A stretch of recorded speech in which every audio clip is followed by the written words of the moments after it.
Alright, this is the laundry wall cabinet with 3 shelves. This is the picture of it open, and that's the picture of it closed.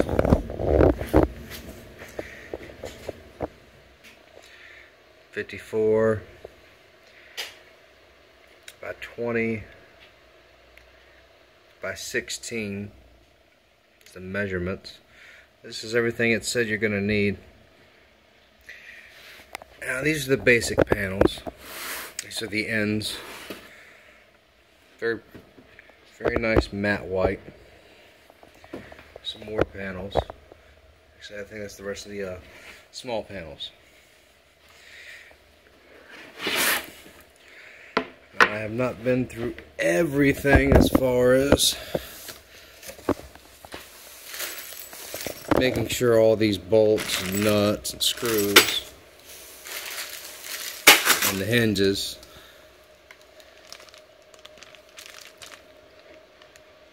and basically all the hardware. I made sure it's all there yet, but all the boards are here. That's one thing I can say I do know.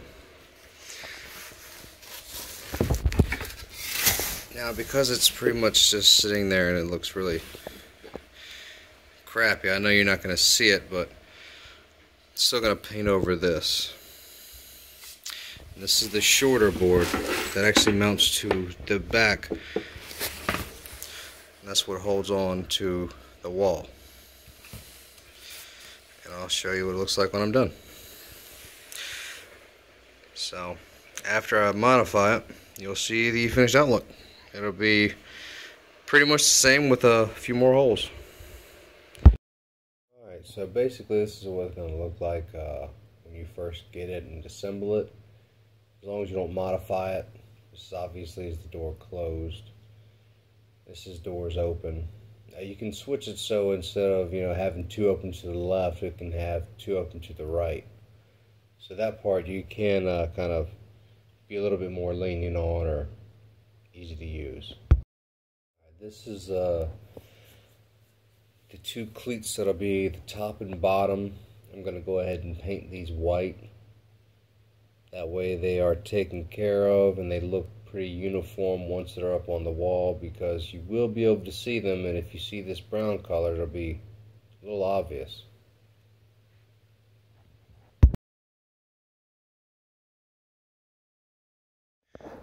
Alright, this is going to be the first set of modifications. Cutting out a big hole, a little hole, those set of air plates. Cabinet fan system, whatever you want to call it. And then over here, bam, I got another one.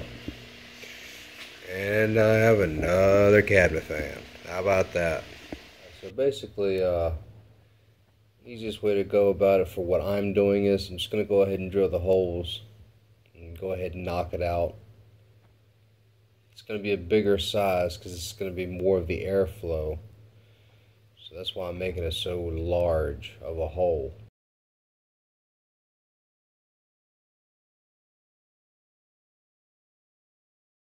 Essentially this is going to be for power cords only.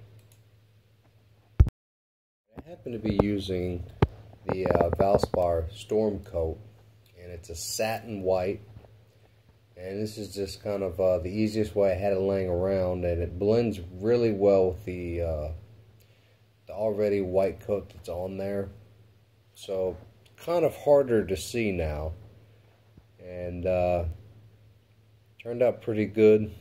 This is most of the modification, so you can see is the broader. This is what it looks like.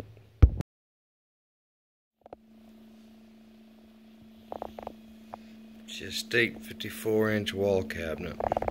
I have modified it. So the hole right there and right there, you're gonna have to pretend aren't there if you're just wanting to buy one. And here, I made quite a few modifications. And it's only because this is basically going to be an electronics cabinet at this point.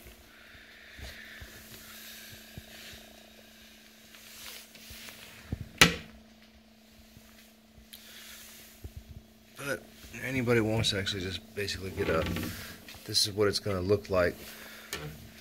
This is what you're going to be buying basically.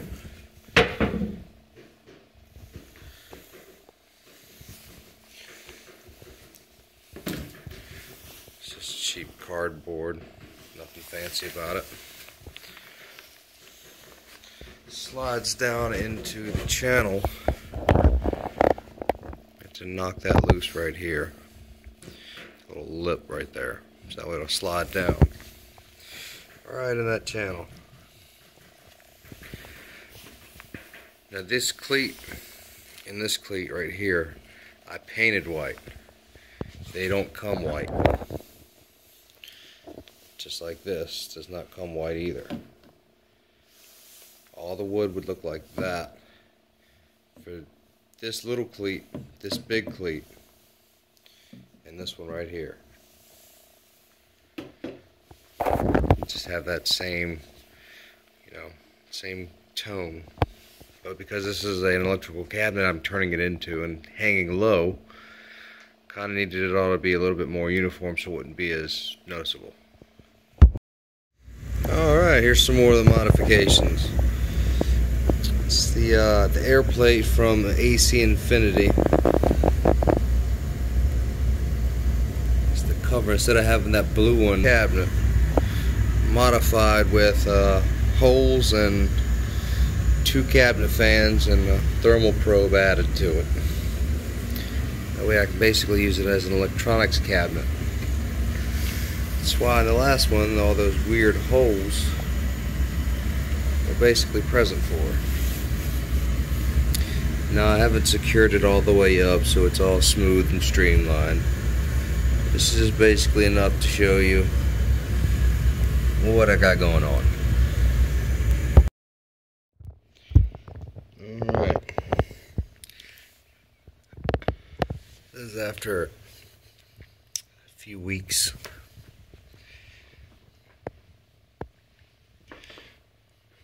Just to show it's really not holding. It's just got a receiver, the wires, PlayStation, the power cords, some games, modem,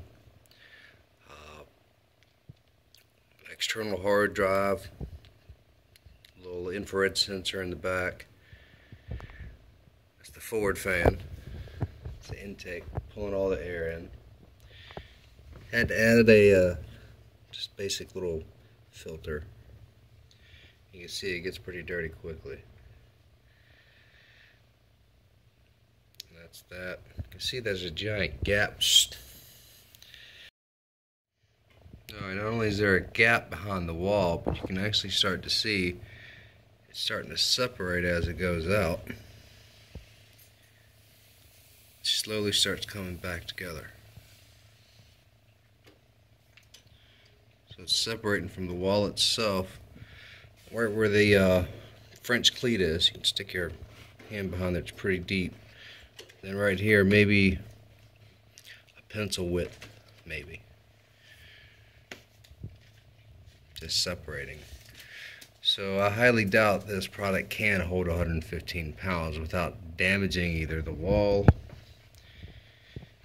taking more modifications, or just generally breaking off because it's particle board.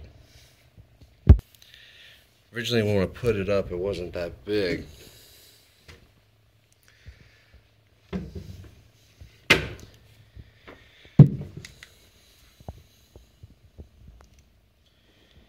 Kind of see it gets a lot bigger.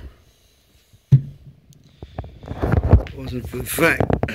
Right now it's sitting on a speaker. But you see the wall right there. I started to kind of dent it in.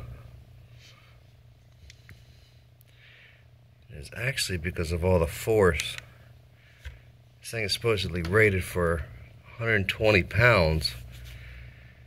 I know I did a couple of modifications to it, like putting in a hole for a fan, but that shouldn't affect how it sits on the wall.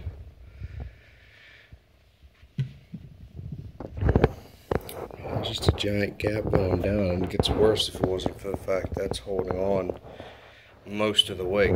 It's just a speaker and a stand there. But another thing I added was this little strip right here, just to try and make it a little bit more airtight for, you know, having the air pull through. You can see the holes, how it lines up on that side. And here you can see there's a hole through right there, and in the back cords going through holes, so air is moving around in here.